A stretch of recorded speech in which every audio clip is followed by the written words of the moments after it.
Bueno, muchas gracias a todos por estar aquí. Adelante, yo no veo. Veo que Paloma tiene una gran convocatoria, cosa que me complace muchísimo, que ya lo sé. Y deciros, bueno, presentaros a Paloma es absurdo, pero bueno, sabéis que es farmacéutica, psicóloga, y bueno, ella es, junto con Aldo, los brujitos, el grupo de la investigación psíquica del grupo EPA. Porque, bueno, ya otro día os hablará Aldo también como medium de sus cosas y de sus experiencias. Y este año, como nos habíais pedido otros años, de que el grupo EPA colaborara más aquí en esta mesa con vosotros. Entonces, este año hemos intercalado algunas actuaciones para que, bueno, nos conozcáis también un poco más. Deciros nada más que, por favor, a las 8:30 tenemos que evacuar la sala. Digo, evacuar la sala, porque el otro día a las 8:30 paramos, la gente salió en orden de mi concierto y ya me han llamado la atención nuestras queridas monjitas. No, de yo las te digo, cuales yo te lo digo. hasta aquí. Pero os digo porque son, es verdad, son correos electrónicos, es una pesadez, ¿eh? Bien, nada más. Yo os dejo con Paloma porque ya tiene cosas muchísimo más interesantes que contaros todas estas cosas. Recordaros nuestra página web, www.grupoepta.com. En Facebook también tenéis Facebook del Grupo EPTA, donde tenéis ya colgada la conferencia del otro día de Miguel Blanco. Es decir, según vamos terminando, las vamos colgando. Y bueno, ya sabéis de nuestras aventuras por esos dos medios de contacto, ¿sí? Gracias a todos por estar aquí. Muchas gracias. A ver, ¿esto funciona o no funciona? ¿Cuál es el mío? Es este. ¿Y este de qué es? Este es para grabar para el audio de Nacho. Ah, vale. Bueno, muchas gracias por haber venido a escuchar estas historias de muertos y demonios.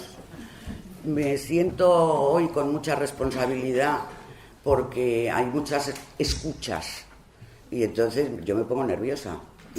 Incluso yo me pongo nerviosa. Bien, vamos a empezar.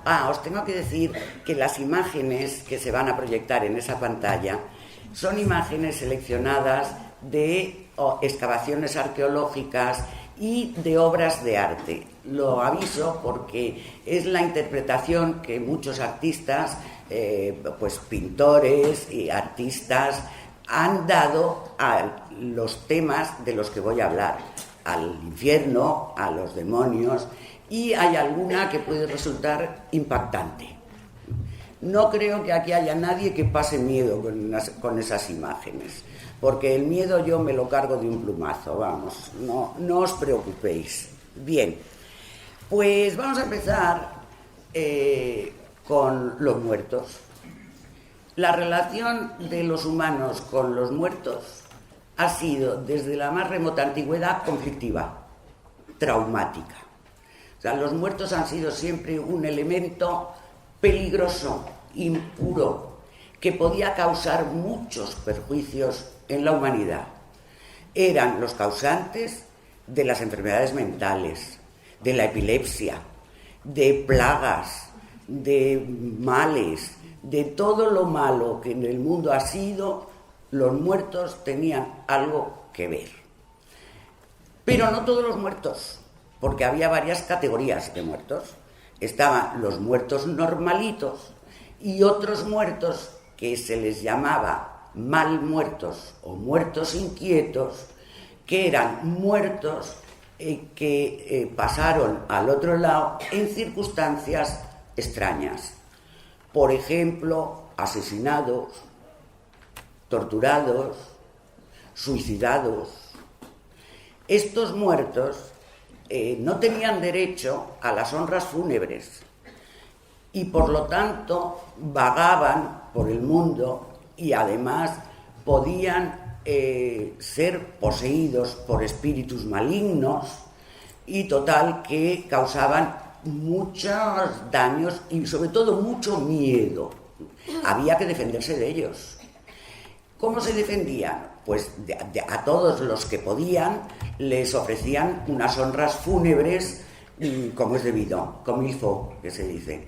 Además bastante largas y bastante complejas.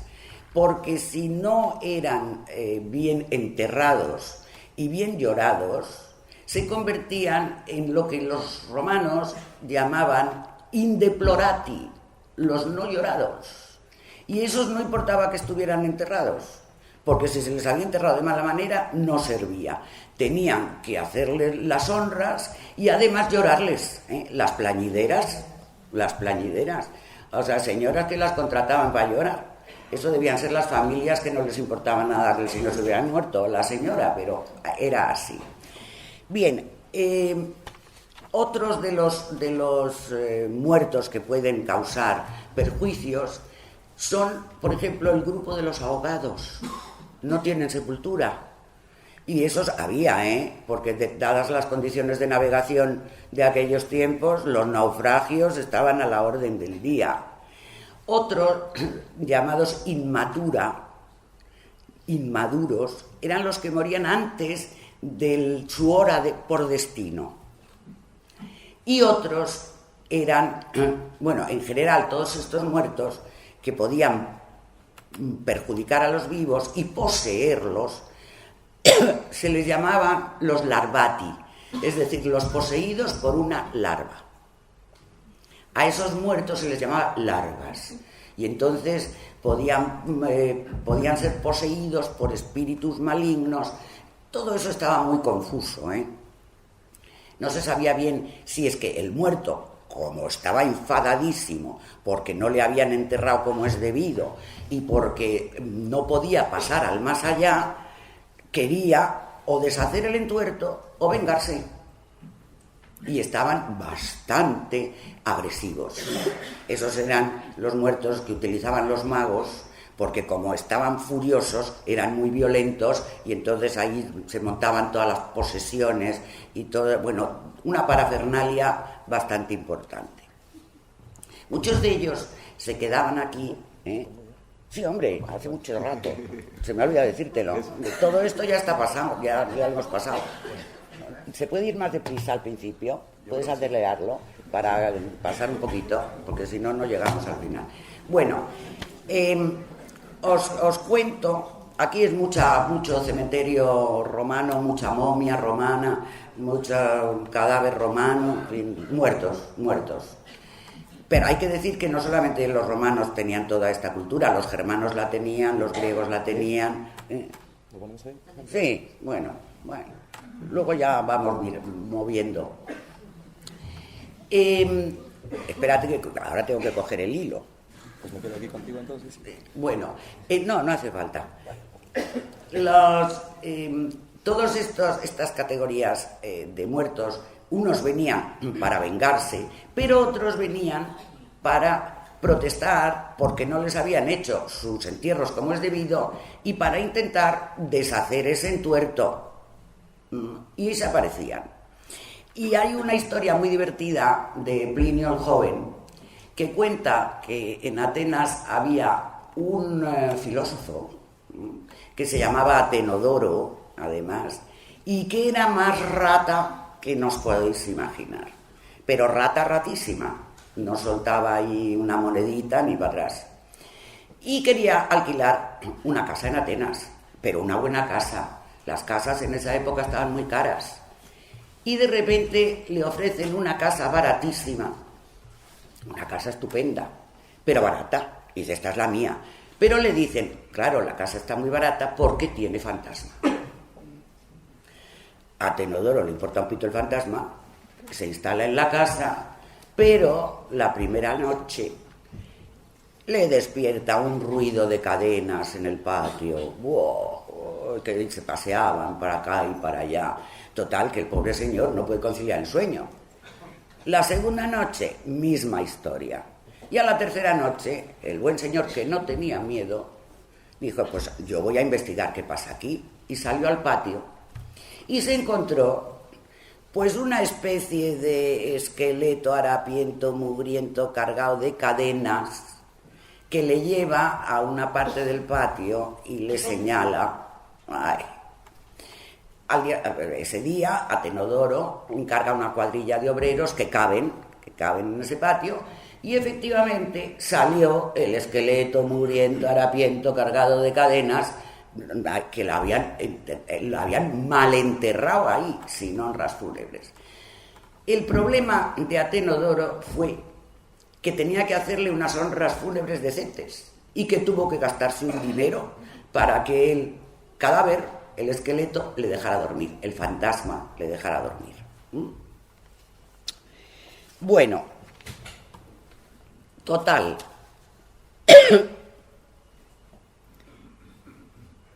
Que tenemos el mundo poblado de fantasmas, de muertos inquietos, de espíritus, de demonios, porque ya en Grecia, y en Roma por supuesto, pero en Grecia ya se hablaba de daimones, pero los que realmente creían y se ocuparon de los demonios fueron los de Mesopotamia.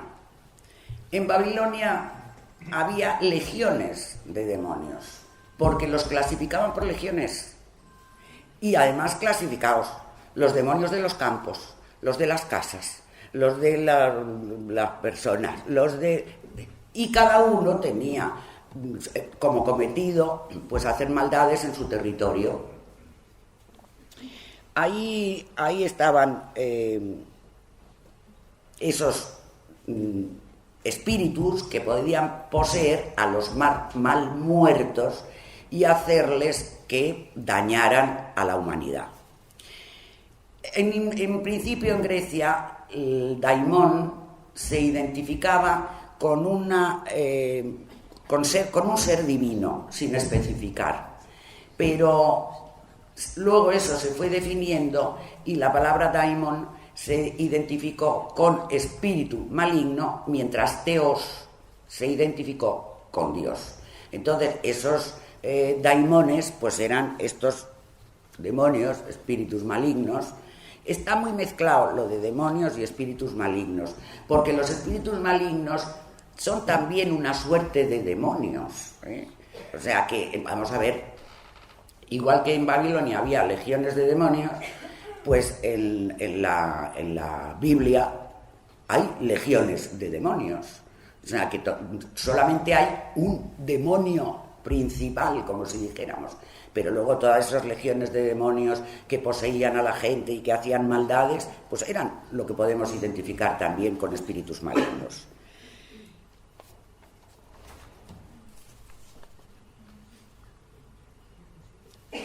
Para protegerse de toda esa caterva de seres que poblaban el éter, digamos, pues la gente recurría a la magia, los amuletos, los sortilegios y los rituales de magia. La magia ha estado, un tipo de magia, ha estado siempre muy relacionada con la figura del demonio. Sobre todo en la Edad Media, ¿verdad? Esos rituales antiguos, había de mucha suerte de rituales y en fechas distintas. Yo estoy contando esto y aquí tengo una persona que sabe mucho más que yo, que es Ana María Vázquez, pero bueno, yo me arriesgo. Yo me arriesgo. Y bueno, en invierno, que es la estación de los muertos y los espíritus malignos de toda esta historia, se hacían unos rituales en los cruces de caminos en honor a Hécate. A Hécate era la diosa de las almas de los muertos y se presentaba o en las tumbas o en los cruces de caminos acompañada por una corte de espíritus y sus perros que ladraban, era terrorífica. Y entonces lo que hacía el padre de familia para preservar a su familia de esa diosa de Hécate y que no se los llevara, colgaba de los árboles muñecas de trapo o máscaras de madera que representaban a los habitantes de la casa. Y entonces le rogaba a la diosa que se conformara con esas ofrendas y que no se llevara a su gente, a sus familiares. Pero los rituales de magia más relacionados con los muertos y también con los espíritus son los rituales de nigromancia. La nigromancia es una magia muy antigua, muy denostada por supuesto por la Iglesia, que la prohibió, aunque hay que decir también que la nigromancia fue practicada durante toda la historia. Yo os voy a contar otra cosa de la actualidad. Durante toda la historia, a lo largo de los siglos, y a veces por algún que otro obispo. Hay una sesión de nigromancia famosísima que fue la que tuvo Nostradamus, Michel de Notre-Dame, un médico marsellés importante en la corte de Catalina de Médicis, que es muy conocida. Eso no os lo voy a contar ahora, si tenemos tiempo lo cuento luego. Pero bueno, y estamos en el siglo XIV, me parece que es Nostradamus. A mí los siglos me patinan un poco, ¿eh?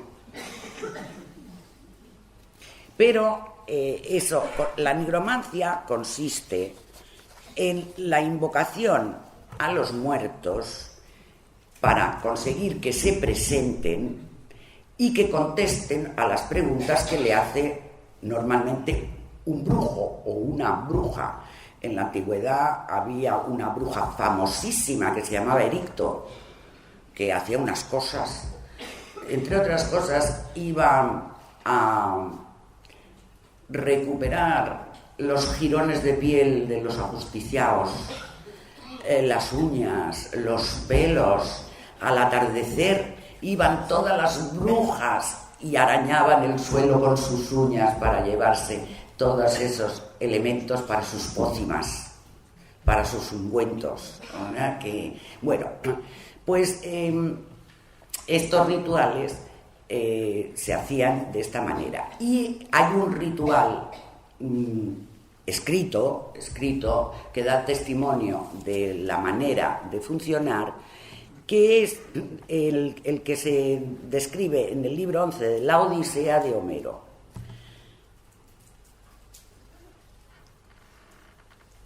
Es el modelo de ese tipo de rituales.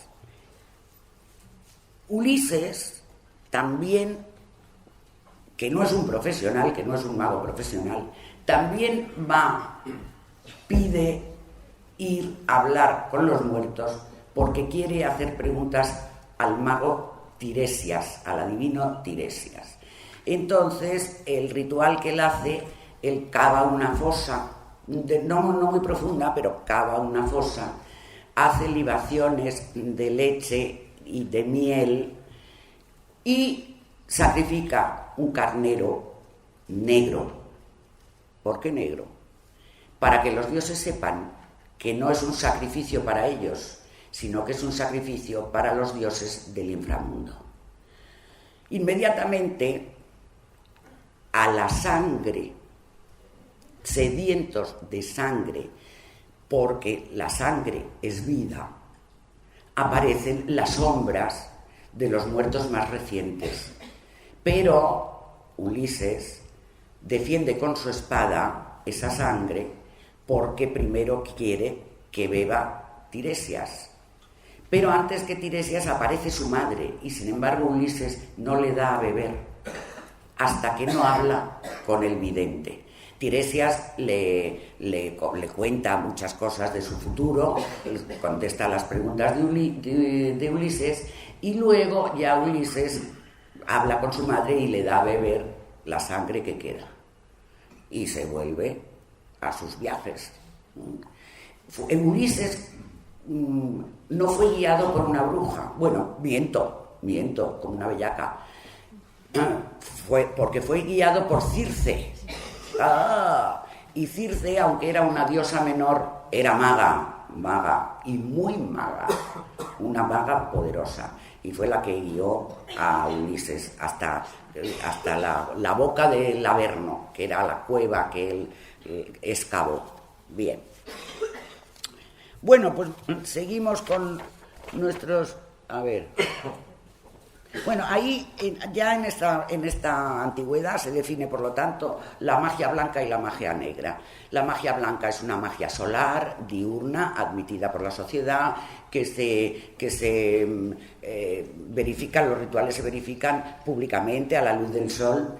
Y luego hay una magia negra, oscura, nocturna, que es una magia lunar, que normalmente está llevada a cabo por mujeres, porque las mujeres desde Adán y Eva somos pecadoras. ¿Qué le vamos a hacer? Porque a lo largo de toda la Biblia se dice y se repite que las mujeres tienen una mayor tendencia al pecado que los hombres, porque al fin y al cabo Eva fue la culpable, como no, del pecado original. Luego ya vinieron las feministas y cambiaron la cosa, pero hasta entonces, bien. Ahora bien, la Iglesia tiene que tomar postura en esto de la creencia en los espíritus, en los demonios, y de enfrentarse con estas brujerías, estas nigromancias que condenaba, y sobre todo en la Edad Media, que fue cuando realmente tomó un partido tremendo en la persecución de los brujos, las brujas, la magia negra y todo lo demás. En principio, la Iglesia consideraba, antes de que se instituyera el purgatorio, que se instituyó luego, porque al principio la Iglesia decía que no había más que dos salidas: o el alma, que se separaba del cuerpo, iba al cielo, o el alma iba al infierno, y no había más. No cree que se quede, porque Platón y otros filósofos decían que es que al alma le costaba separarse del cuerpo, y que entonces el muerto estaba vivo en la sepultura, por eso hacía daño, porque el alma no se iba, seguía allí. Como pruebas decían que les crecían las uñas, que les crecían el pelo, que eso, o sea, que los muertos tenían mucho poder, claro. Pero Tertuliano se cargó la teoría de Platón y decía que los muertos que vuelven, los aparecidos, o son demonios o cuerpos poseídos por demonios, pero ya no tienen su alma ahí, ya no tienen su alma. San Agustín también tomó partido, y esto es muy interesante, porque la teoría de San Agustín era sabio y sensato, todo hay que decirlo, Santo Tomás viene luego y ya veremos. Pero bueno, San Agustín decía que los demonios no poseían cuerpos, que los demonios lo que hacían era insuflar en la mente de los humanos malas ideas, ideas pecaminosas, ideas del mal, pero no poseían. Y que los muertos solamente aparecían en sueños o en alucinaciones. Durante toda la Alta Edad Media se tuvo esta visión de lo que son los demonios y los espíritus malignos, hasta que llegó Santo Tomás y cambió la historia. Nos cambió la doctrina de San Agustín y le dio al demonio personalidad y humanidad, digamos, o sea, concretó al demonio como figura totalitaria, omnipresente del mal, el mal absoluto. Igual que Dios era el bien absoluto y el Padre, superpadre y maravilloso, pues el demonio era al mal absoluto. Hay que decir de Santo Tomás, que es muy curioso, Santo Tomás de Aquino, no Tomás el apóstol. Vivía en Aquino, como su propio nombre indica, escribía sin parar, porque se escribió la Suma Teológica, que debía ser un tocho así de libros, grandísimos, y está clarísimo que este buen señor no hacía ejercicio. se pasaba el día sentado escribiendo en su mesa. Y el pobre tenía un abdomen bastante protuberante, o sea, mucho, era gordísimo. Y se mandó construir una mesa con una curvatura para que le cupiera su abdomen magnífico. Pero, desgraciadamente, su despacho, donde él escribía y escribía y escribía, y donde dijo aquella frase famosa que nos gusta tanto a los astrólogos, que dice, porque era astrólogo, que dice, los astros inclinan pero no obligan. Bueno, pues la ventana de su cuarto, de su despacho, daba a una calle por la que todas las tardes llevaban a las caballerías al abrevadero. Y las caballerías, evidentemente, hacían ruido por aquella calle. O sea que al caer el sol, venga, todas las mulas, los burros, los caballos, todos desfilaban por delante de la ventana de Santo Tomás. Y Santo Tomás se ponía muy nervioso porque le interrumpían su concentración y tomó cartas en el asunto. Llamó a un entendido y mandó que le fabricaran una figura de un caballo mágico, una figura mágica de un caballo, preparada, ritualizada.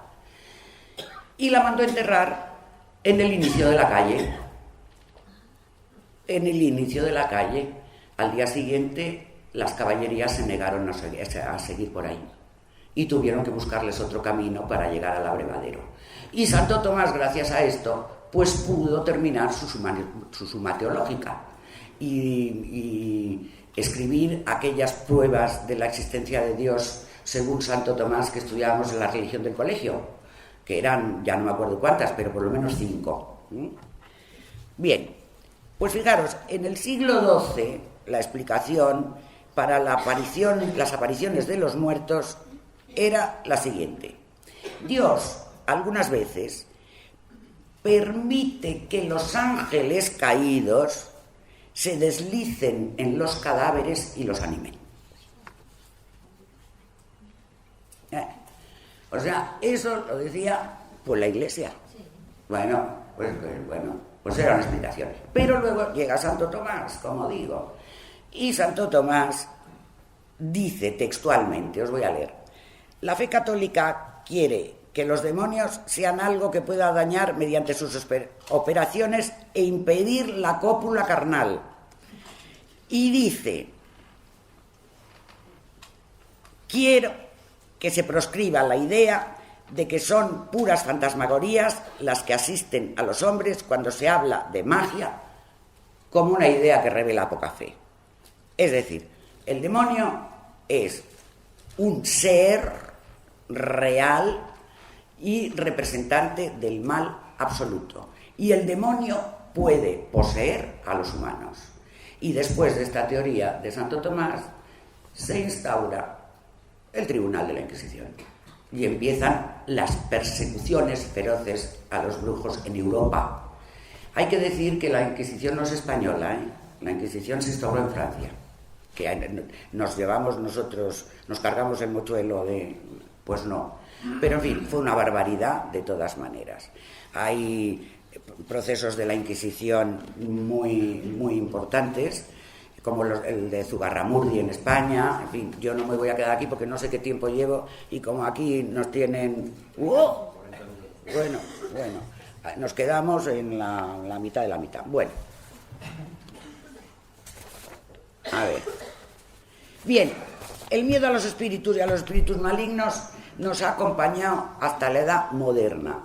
Incluso en el siglo XVIII, con el racionalismo, que ya los muertos se quedaron un poquito abandonados, se ha seguido creyendo en los espíritus malignos y en los demonios. Y en la sociedad actual hay que decir que existen sectas satánicas y rituales satánicos. Existen. Y no es gente inculta la que llega a esos rituales. Fijaros, hace 30 años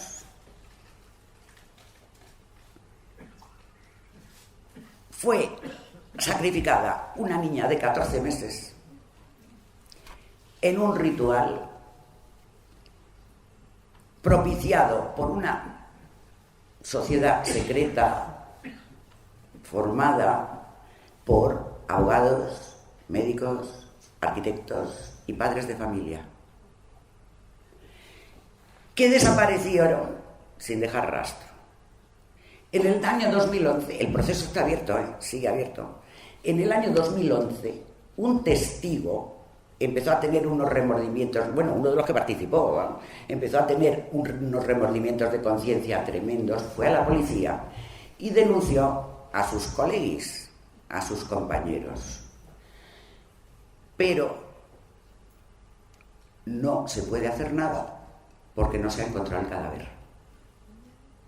Esa niña sería, después del sacrificio correspondiente al correspondiente dios del mal, fue enterrada en el monte, en el bosque, en el último lugar, y no se ha encontrado. Y por lo tanto no se puede detener a nadie.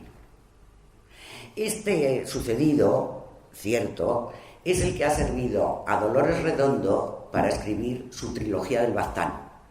Esa, no sé si la habréis leído, pero es una trilogía buenísima de novelas. Pero eso ha sido en el siglo XX. Y seguimos en ello y la brujería se sigue practicando. La brujería de mala manera. Pero también ocurre una cosa. Jung describió una teoría muy bonita, que es la teoría de la sombra personal.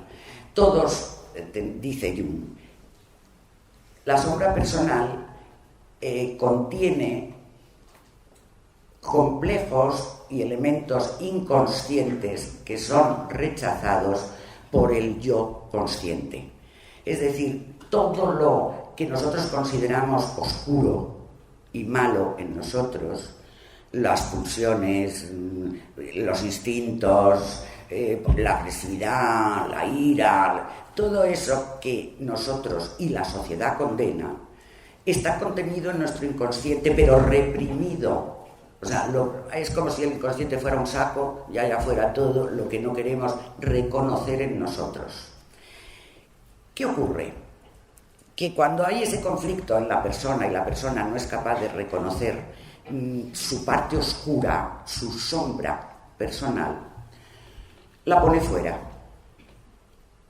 La pone fuera, hace por un mecanismo de proyección, proyecta fuera lo que él no quiere reconocer dentro de sí mismo. A nosotros nos es mucho más fácil reconocer los efectos en los demás que en nosotros mismos. Y proyectamos lo que nosotros no queremos ver en nosotros, lo vemos inmediatamente en los demás. Y luego los proyectamos en el mundo. Y entonces empieza a existir una manía persecutoria. El mundo me persigue, el mundo está contra mí, el mundo me ataca.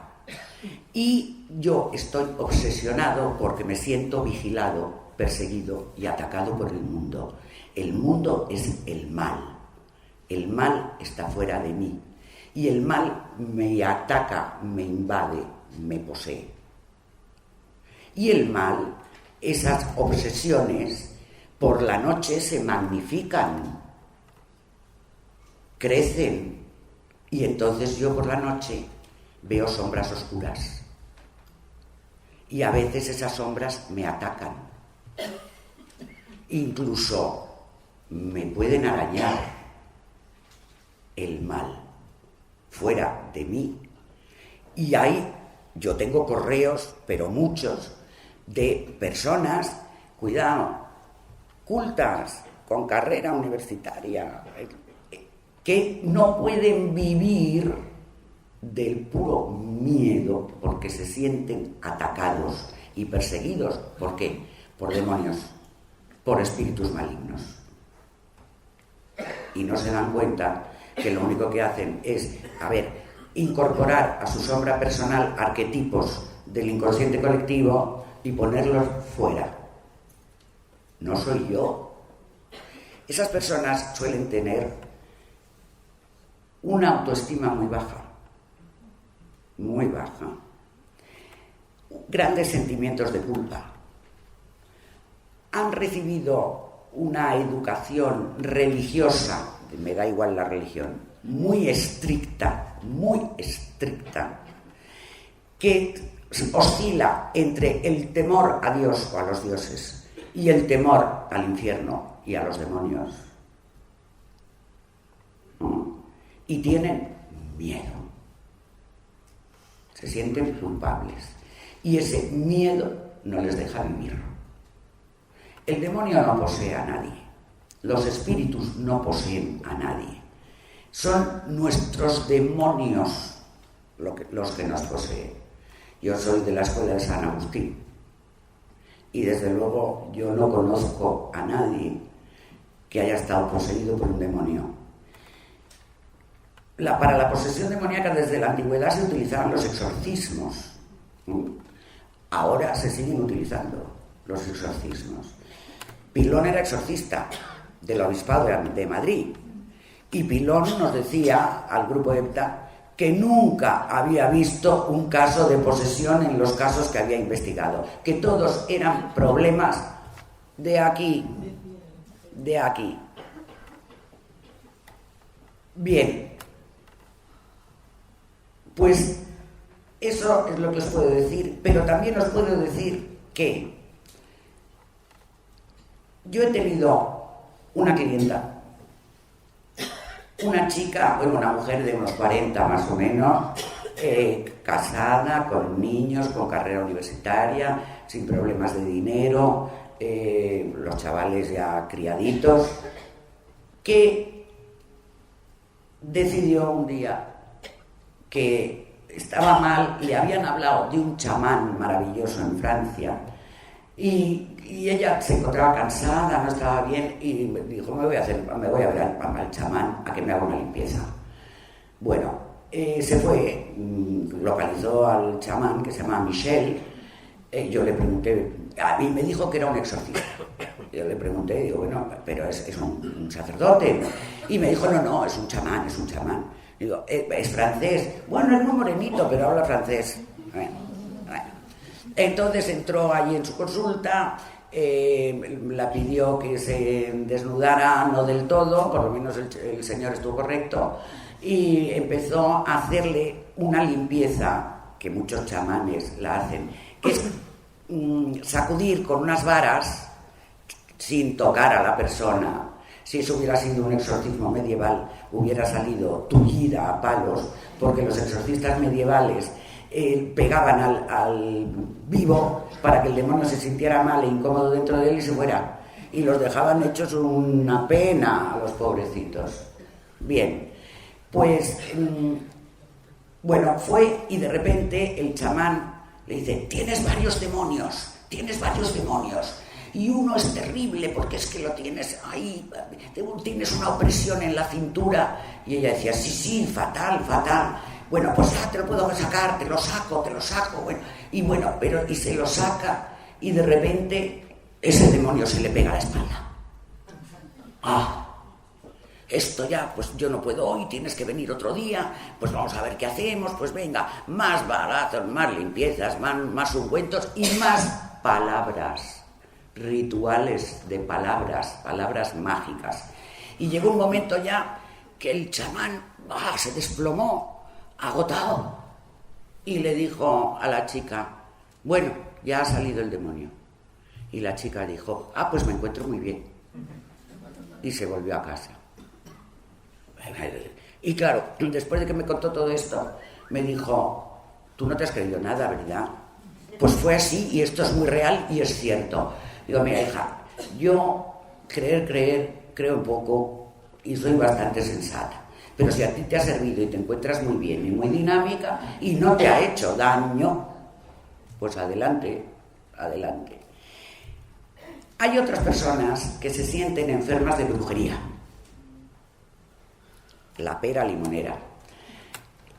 Y he sido acosada por 2 locas. Oye, auténtico, ¿no sabéis el miedo que pasó mi secretaria? Claro, que vinieron a la consulta, que habían estado en tratamiento psiquiátrico, diagnosticadas de esquizofrenia paranoide, y una de ellas peligrosa, y las dos sin recibir medicación porque se niegan. Bueno, invaden mi consulta estas dos criaturas y me dice una de ellas: es que estoy enferma de brujería. Y digo, bueno, venga, ¿qué pasa? Que te eche las cartas y ya hablaremos de la brujería. Pasa. Y le digo, no, aquí no hay nada, tú no estás enferma de brujería.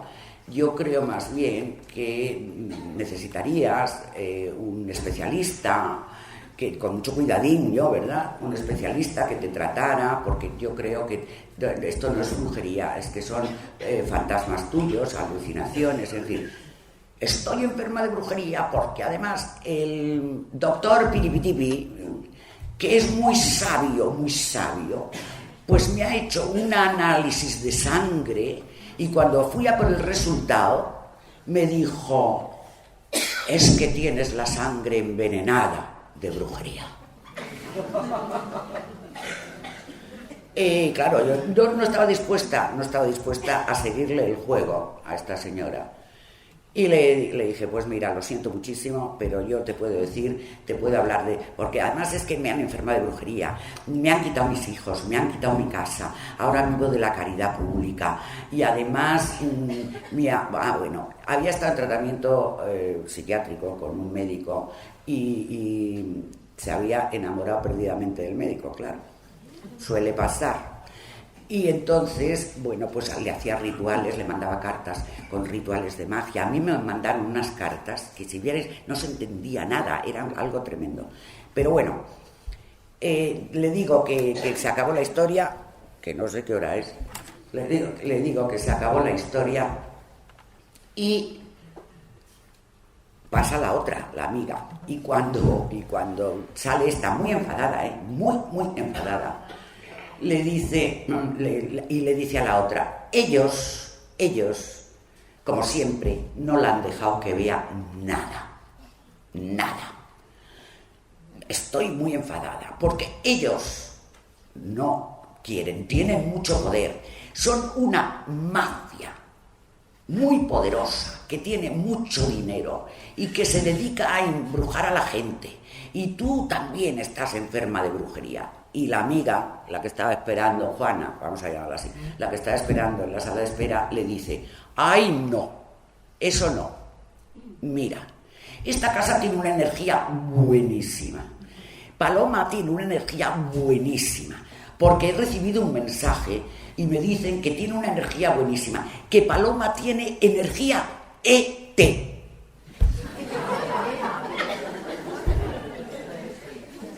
Pues ya sabéis, soy extraterrestre. El caso es que no se querían ir de casa, ¿no? Se pusieron muy irascibles. Mi secre, que es muy miedosa, estaba aterrada. A empujones la sacamos al descansillo. Se quedaron en el descansillo. Llamamos al portero para que las bajara. Se quedaron en el portal, sentadas en el portal. No se querían ir. Me escribieron una carta de 7 páginas de un cuaderno con una escritura que no se entendía nada, un disparate tras otro. Salieron de casa, volvieron. Debajo de mi casa hay un supermercado Día, entraron en el Día. Compraron un paquete de azúcar. Le robaron al portero de al lado unas hojitas de laurel que tiene en las vegetaciones del portal. Delante, en el quicio de la puerta del portal, hicieron un ritual. Hicieron una cruz de azúcar. Le pusieron unas hojas de laurel en las esquinas. Y por fin se fueron. A los pocos días las volví a tener dando un nombre falso para la consulta. Y me llevaban a otra. Y entonces ya decían, ya hablaban de asesinatos. De que estaban programando un asesinato y de que ellas... Y con otra carta. Y al final de esa otra carta, disparate tras disparate, dice la que escribe la carta, se despide diciendo, y perdón por la ordinariez, y 3 pedos para los demonios porque no tendrán poder contra mí. ¡Hala! Bueno, pues volverán, estoy segura. Y el portero ya me dice, ay, doña Paloma, si vuelven estas señoras tan raras, ¿nos las dejo subir? Digo, pues bueno, pues no sé, hay que dejarlas subir, ya me las arreglaré yo. Un día de estos, la Rosa, mi secre, le da un infarto. El otro día me invadieron otros, Aldo sabe de ese caso. Un chico como de 30 y muchos, una cosa así, y una señora se presentaron en el portal que querían subir a verme. Y les dije que... el portero subió con ellos. No, el portero dijo, vamos a llamar a ver si está doña Paloma en casa. Y mi asistenta cogió el telefonillo y le dice, no, pues Fernando dice que aquí hay unos señores un poco raros que quieren hablar con usted y hay una que dice algo del grupo EPTA. ¿Les dejo subir? Y dije, no, que no estoy en casa, que estoy de compras. Bien. Bueno, pues entonces nos quedamos aquí esperando hasta que vuelva ella. Y claro, el portero le dijo, aquí en el portal no puede quedarse nadie. Pues vendremos a la hora de comer a ver qué pasa. Entonces, a ver si nos dice algo. Que necesitaban urgentemente, que era una desgracia, que era urgentísimo, porque por la tarde volvió el chico y entonces Fernando subió con el chico y venía llorando el chico y traía unas fotos y contó semejante historia, que tenía un problema, que les estaban destruyendo a Mariluz, que era la otra señora, debía ser su madre, la Mariluz, y a él, porque unos cubanos que había conocido en una discoteca, que eran normales durante el día, pero se convertían en vampiros por la noche. Y aquí tenemos una historia de vampiros cubanos, señores y señoras. Y que les estaban destrozando la vida, porque una noche tras otra noche les hacían daño, les hacían mal. Y que inmediatamente me pusiera en campaña porque el grupo de vitales tenía que resolver el problema. Claro, el problema es que yo no soy especialista en vampiros, mire usted. O sea, que no podemos hacer. ¿Tú puedes hacer algo, Aldo? De momento no, ¿verdad? Bueno, y otra cosa que os querría contar antes de terminar, pues me tocáis la campana, porque esto de verdad... 5 minutos y coloquio. Bueno, vamos a ver. Entonces os voy a contar la última historia que nos ha ocurrido antes de ayer. Oye, para que veáis que la gente se cree los rituales de magia negra y que hace rituales de magia negra. Esto es un caso investigado por nosotros. Esta es muy impactante, esta imagen. Es de una artista que se llama Marina Núñez, que es catedrática de estética en la Universidad de Vigo, y es fantástica. Bueno, a ver. Sí. Sigo con mi magia negra. Vamos a un pueblo cerca de... por ahí, a una casa de una chica de 30 años, tenía la chica, con un niño de 9 años, con 2 perros y un coatí, que es un animalito muy exótico.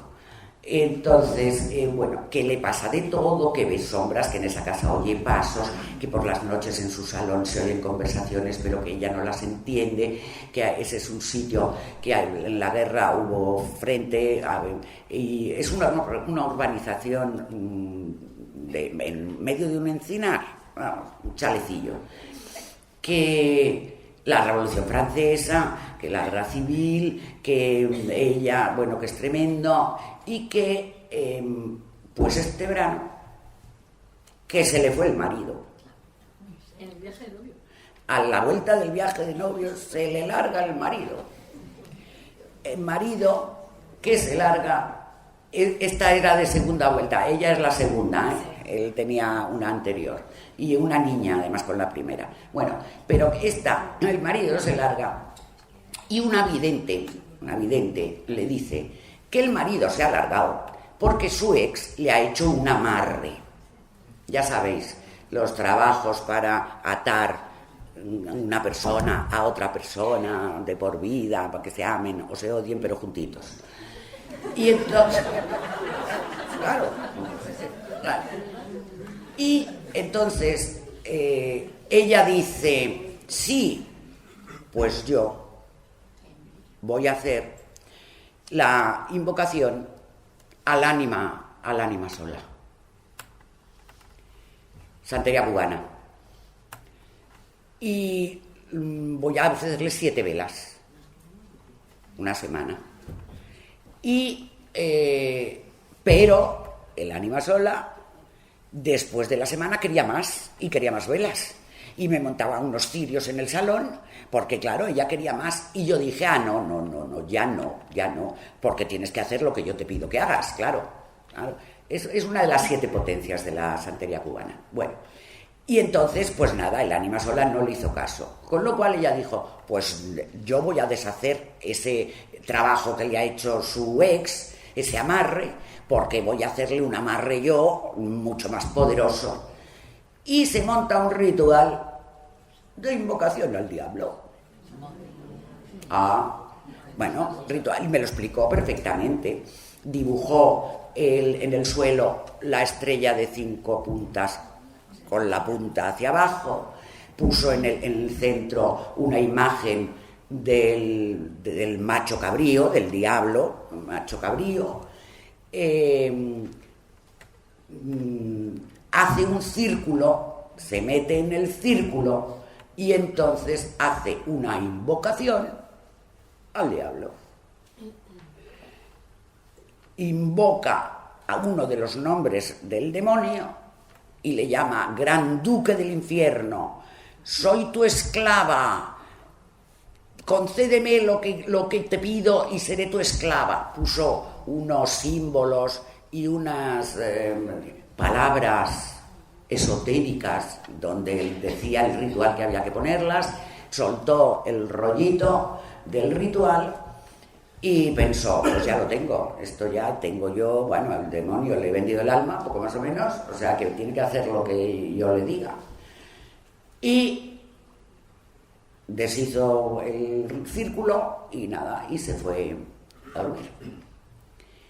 Y resulta que en mitad de la noche se despierta y qué terror, qué espanto, porque en la puerta de su cuarto, ¿sabéis qué vio? Una cabra. Ella decía un macho cabrío. Pero bueno, yo digo, es que entendía mucho de cabras porque ella había criado cabras. Y entonces le digo, pero ¿cómo un macho cabrío? Una cabra. Me dice, no, es que era macho. Digo, bueno, una cabra macho, pero un macho cabrío. Bueno, y le digo, bueno, pues entonces ya está, pues el diablo te visitó y entonces estupendo, ha vuelto tu ex. Y me dice, ¿qué te crees tú eso? Nada de nada, así que no ha hecho nada. Bueno, ella convencida, que es a lo que voy, le digo, pero bueno, ¿cómo puedes ser tan...? No le dije estúpida, pero estuve a estas de decírselo. ¿No te das cuenta? Me dice, pues la desesperación. Una cuando está desesperada recurre a todo. Y digo, ¿por qué no has recurrido al Arcángel San Miguel? Oye, claro, que para eso está.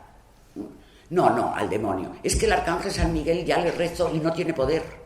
Porque mi casa sigue invadida por las fuerzas oscuras, por los de la Revolución Francesa, por los soldados de la Guerra Civil, por 2 o 3 espíritus que ya se había traído cuando vino a vivir a ese pueblo, porque esta ya venía, ella muy vidente desde pequeña, ¿verdad?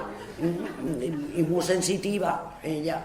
Entonces, y se meten tranquilamente en estas historias, pensando todavía a estas alturas que el demonio posee a los humanos y que el demonio lo único que hace es meterte en la cabeza malas ideas, hombre, eso sí, que para eso está, pero claro, no posee a nadie. Mirad, aunque la abuela cuando éramos pequeños nos dijera, y estábamos imposibles, 4 niños imposibles, nos dijera: es que tenéis el diablo en el cuerpo. Pues yo os digo que el demonio no se mete en el cuerpo de nadie. No hay que tener miedo. El miedo, ya me están haciendo señas del baloncesto. A ver, ya. Bueno, pero vaya a una conclusión. Veréis, lo que posee a los humanos y es el mayor enemigo de los humanos es el miedo. El miedo. El miedo terrible en el que a muchos nos han educado. Hay que erradicar el miedo. Todos tenemos un poder personal y ese poder personal no se lo podemos ceder a nadie, porque entonces estamos en sus manos. Y lo que hace que cedamos nuestro poder personal es el miedo.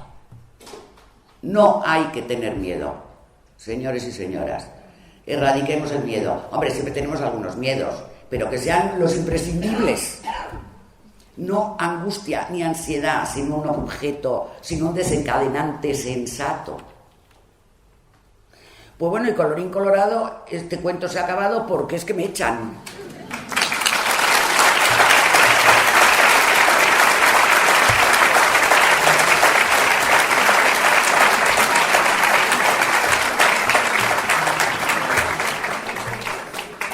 Bueno, pues preguntita. ¿Os ha dejado el diablo tan empataos que se os ha ido la voz? A ver, tú. En el último libro que escribiste... Habla altito, Ana. En el último libro que escribiste hablas de un enfrentamiento con Aleister Crowley. Sí. Que es impresionante, ¿no? Sí. Porque se supone que es el gran mago negro Sí. Del siglo XX. Sí. Entonces, Sí. ¿puedes contar un poco más? A ver, si cuento eso, que es otra conferencia, ya no puedo contestar a nadie más. Pero escucha, eso fue así. ¿De dónde venía su poder o que el poder que él... A ver, vamos a ver, escucha. Que el mal existe. ¿Eh? Que el mal son fuerzas que se destinan a ese mal. Sí, que Aleister Crowley tenía un poder enorme, una fuerza tremenda, porque era un mago y tenía toda la técnica mágica para utilizar esa fuerza para el mal también. Claro, pero a mí también mi chamán me había enseñado ya unos cuantos elementos, y el primero era no ceder mi poder, no tener miedo. Y el Crowley, que ya debe estar el pobrecito muy disminuido, tengo que decirte, claro, que ya no es lo que era, ¿verdad? Claro, pero sigue representando esa magia negra, pues se fue achicando, porque no me dio miedo. No me dio miedo. Ese es el truco, ¿sabes? ¿Alguien más? Ahí. Hola. ¿Es verdad que hay espíritus que nunca se han encarnado o eso es un palabrerías como tantas cosas? No, vamos a ver, los ángeles no se han encarnado nunca. Son espíritus. Claro que sí. Están mezclados, digamos, en nuestro mundo, por decirlo así. Bueno, a ver, los ángeles, el ángel de la guarda está mezclado en tu mundo porque se ocupa de ti bastante. Sobre todo de los niños. Porque es que si no hubiera un ángel de la guarda habría muchos más niños que ya no existirían, porque con las barbaridades que hacen. Claro, pero los ángeles tienen, no es que vivan aquí en el mundo sublunar, pero acuden si les llamamos y si les necesitamos, y ayudan.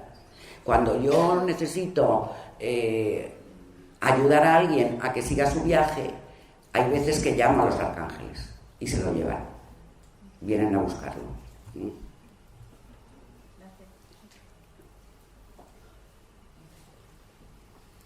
¿Cómo sabemos si ya está arriba?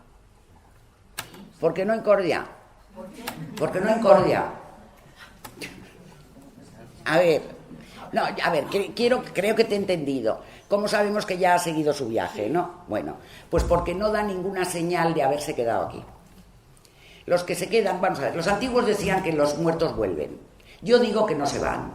Y la parapsicología moderna lo que sostiene es que no siguen su viaje porque están muy apegados aquí, a cosas de aquí que no han resuelto. Entonces se quedan en esa interfase, colgaditos, y entonces lo que hacen es dar señales de que están ahí para que alguien los vea, los escuche y se ponga en comunicación con ellos. Y entonces ese alguien, que a veces somos nosotros, pues nos ocupamos de convencerle para que siga viaje, que la mitad de las veces no lo siguen por miedo. Por ese famoso miedo al castigo, ¿verdad? Por ese sentimiento de culpa. ¿Muerto o yo? El muerto, mujer.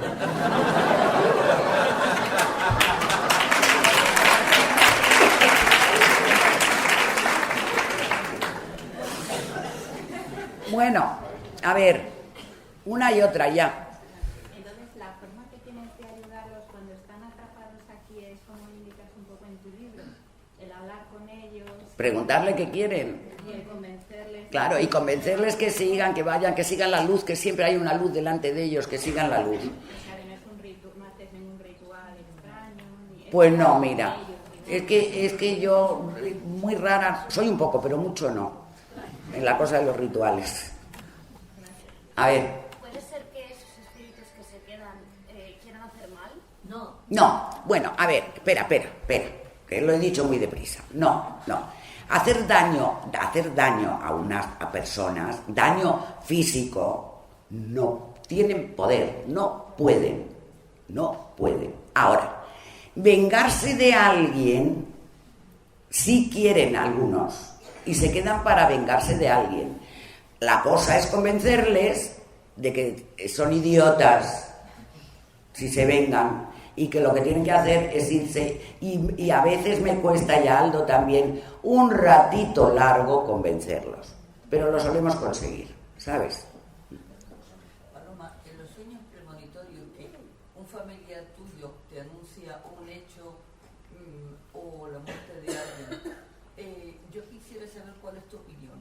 ¿Ellos entran en nuestro sueño o alguien nos pone esas imágenes para anunciarnos el evento? Pues puede ser cualquiera de las dos cosas. He oído las dos. Mira, es que pueden ser las dos. A ver, pueden ser familiares, igual que se me presenta a mí en una casa encantada ese espíritu, puede ser que entre en tu sueño y te anuncie.